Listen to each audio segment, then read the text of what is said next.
ఢిల్లీలోని ఒక హాస్పిటల్లో బయట చూస్తే వందల మంది పోలీసులు కాపలా నిలబడ్డారు. కానీ లోపల ఒక బెడ్ పై 60 ఏళ్ల వ్యక్తి బలహీనంగా పడుకొని ఉన్నారు. ఆయన పేరే సోనం వాంగ్చుక్. గత కొన్ని రోజులుగా ఆయన నిరాహార దీక్ష చేస్తున్నారు. దీంతో ఆయన ఆరోగ్య పరిస్థితి క్రమంగా క్షీణిస్తుంది. వైద్యులు వెంటనే చికిత్స తీసుకోవాలని చెప్తున్నారు. కానీ ఆయన మాత్రం తన నిర్ణయం నుంచి వెనక్కి తగ్గడానికి సిద్ధంగా లేరు. ఇప్పుడు దేశమంతా నడుస్తున్న ఒకే ఒక్క ప్రశ్న, ఈ పోరాటం చివరికి ఎక్కడికి దారితీస్తుంది? నిజానికి ఈ నిరాహార దీక్ష కొన్ని రోజులుగా కొనసాగుతుంది.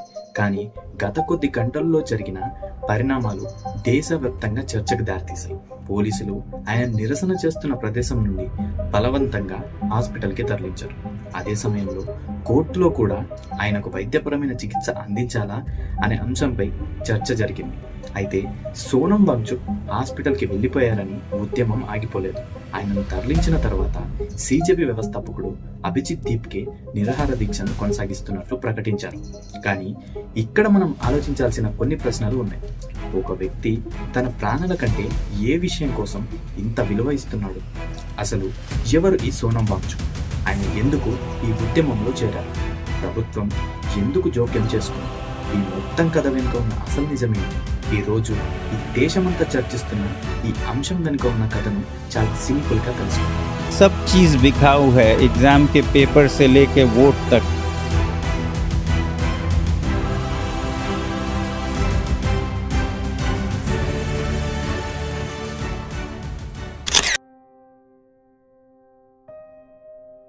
అసలు ఎవరు ఈ సోనం వాంగ్చుక్?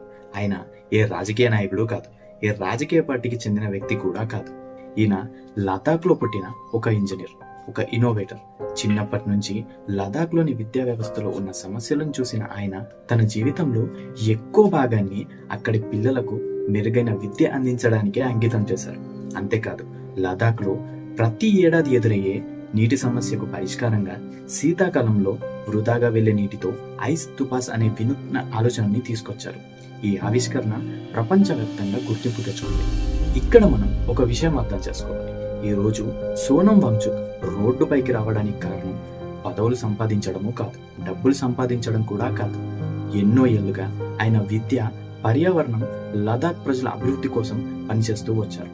అలాంటి వ్యక్తి తన పనులన్నింటినీ పక్కన పెట్టి ఈ రోజు ఢిల్లీకి వచ్చి ఆమరణ నిరాహార దీక్ష చేయాల్సిన పరిస్థితి ఎందుకు వచ్చింది?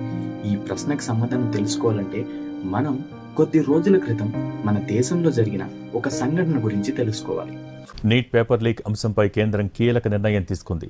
NEET UG question paper leakage వ్యవహారంలో కీలక విషయాలు వెలుగులోకి వచ్చాయి. నీట్ ఎగ్జామినేషన్ 5 సంవత్సరాల్లో 3 సార్లు లీక్ అయింది. దేశవ్యాప్తంగా లక్షలాది మంది విద్యార్థులు ఎంతో కష్టపడి రాసిన నీట్ పరీక్షకు సంబంధించిన పేపర్ లీక్ ఆరోపణలు బయటికి రావడంతో ఒక్కసారిగా దేశమంతా ఉలిక్కిపడింది. పరీక్ష రాసిన విద్యార్థులు, వారి తల్లిదండ్రులు తమ భవిష్యత్తుపై తీవ్ర ఆందోళన వ్యక్తం చేశారు. ఎందరో విద్యార్థులు సూసైడ్ చేసుకున్నారు. అనేక ప్రాంతాల్లో నిరసనలు కూడా మొదలయ్యాయి. తప్పు చేసిన వారిపై కఠిన చర్యలు తీసుకోవాలని, భవిష్యత్తులో ఇలాంటి ఘటనలు మళ్ళీ జరగకూడదని విద్యార్థులు డిమాండ్ చేశారు. ఇదే సమయంలో ఈ ఉద్యమాన్ని ఒకే వేదికపైకి తీసుకురావాలనే ఉద్దేశంతో సిజెపి అనే సంస్థ ముందుకు వచ్చింది. అభిజిత్ దీప్కే నాయకత్వంలో ప్రారంభమైన ఈ ఉద్యమం ఈ పేపర్ లీక్ పై పూర్తి స్థాయి విచారణ జరగాలని, అలాగే విద్యా వ్యవస్థలో మార్పులు తీసుకురావాలని డిమాండ్ చేసింది. కొద్దిగా ఈ ఉద్యమానికి దేశంలోని వివిధ ప్రాంతాల నుంచి మద్దతు పెరగడం మొదలైంది. అయితే ఇక్కడే కథలో ఒక కీలక మలుపు వచ్చింది. విద్యారంగంలో ఎన్నో సంవత్సరాలుగా పనిచేస్తున్న సోనం వాంగ్చుక్ ఈ ఉద్యమం గురించి తెలుసుకున్న తర్వాత దీనికి తన మద్దతు ప్రకటించారు. అందుకే లదాఖ్ నుంచి ఢిల్లీకి వచ్చి ఈ ఉద్యమంలో స్వయంగా పాల్గొనాలని నిర్ణయించుకున్నారు. మొదట ఆయన విద్యార్థులకు మద్దతుగా తన అభిప్రాయాన్ని వెల్లడించారు. కానీ రోజులు గడిచే కొద్దీ ఈ ఉద్యమం మరింత ఉధృతమవడంతో చివరికి తానే నిరాహార దీక్షలో పాల్గొన్నారు. ఒకవైపు విద్యార్థులు, మరోవైపు సోనం వాంగ్చుక్ కూడా ఈ ఉద్యమంలో చేరడంతో ఈ అంశం జాతీయ స్థాయిలో మరింత చర్చకు వచ్చింది. కానీ ఈ ఉద్యమం రోజు రోజుకి పెద్దదవుతుండడంతో మరోవైపు అధికారులు కూడా పరిస్థితిని గమనించడం మొదలుపెట్టారు. చివరికి సోనం వాంగ్చుక్ ఆరోగ్యం క్షీణించడంతో ఊహించని పరిణామాలు చోటు చేసుకున్నాయి. రోజులు గడిచే కొద్దీ సోనం వాంగ్చుక్ ఆరోగ్యం మరింత క్షీణించడం ప్రారంభమైంది. నిరాహార దీక్ష కారణంగా ఆయన శరీరం బలహీనపడుతుంది. వైద్యులు కూడా ఆయన ఆరోగ్యంపై ఆందోళన వ్యక్తం చేశారు. ఇదే సమయంలో నిరసన ప్రదేశంలో పరిస్థితులు మరింత ఉద్రిక్తంగా మారే అవకాశం ఉందని అధికారులు భావించారు. దీంతో పోలీసులు సోనం వాంగ్చుక్ను అక్కడి నుండి హాస్పిటల్కి తరలించారు. అధికారుల ప్రకారం ఇది పూర్తిగా వైద్య కారణాల దృష్ట్యా తీసుకున్న నిర్ణయం. కానీ స్టూడెంట్స్ మాత్రం దీన్ని వేరే కోణంలో చూశారు. తమ ఉద్యమాన్ని బలహీనపరచడానికి ఇలా చేశారని వారు ఆరోపించారు. దీంతో ఈ ఘటనపై దేశవ్యాప్తంగా పెద్ద చర్చ ప్రారంభమైంది. సోషల్ మీడియాలో కూడా ఈ అంశంపై పెద్ద ఎత్తున చర్చలు జరిగాయి. కొందరు సోనం వాంగ్చుక్ నిర్ణయానికి మద్దతు తెలుపగా మరికొందరు ఆయన ఆరోగ్యమే ఇప్పుడు ముఖ్యమని అభిప్రాయపడ్డారు. ఇలా ఒక విద్యార్థుల ఉద్యమంగా ప్రారంభమైన ఈ విషయం ఇప్పుడు దేశవ్యాప్తంగా చర్చించబడుతున్న జాతీయ అంశంగా మారింది. కానీ ఇక్కడితో ఈ కథ అయిపోలేదు. ఇప్పుడు అందరి దృష్టి ఒక ప్రశ్నపైనే ఉంది. ఈ ఉద్యమం తర్వాత ఏమవుతుంది? ప్రభుత్వం ఎలాంటి నిర్ణయాలు తీసుకుంటుంది? సోనం వాంగ్చుక్ తన నిరాహార దీక్షను కొనసాగిస్తారా, లేక దీనికి ఏదైనా పరిష్కారం దొరుకుతుంది? ప్రస్తుతం సోనం వాంగ్చుక్ హాస్పిటల్లో వైద్యుల పర్యవేక్షణలో ఉన్నారు. మరోవైపు ఉద్యమాన్ని ఇలానే కొనసాగిస్తామని స్టూడెంట్స్ చెప్తున్నారు. అంటే ఈ కథకు ఇంకా పూర్తి ముగింపు రాలేదు. కానీ ఈ మొత్తం ఘటన మన ముందుకి ఒక పెద్ద ప్రశ్న తీసుకొచ్చింది.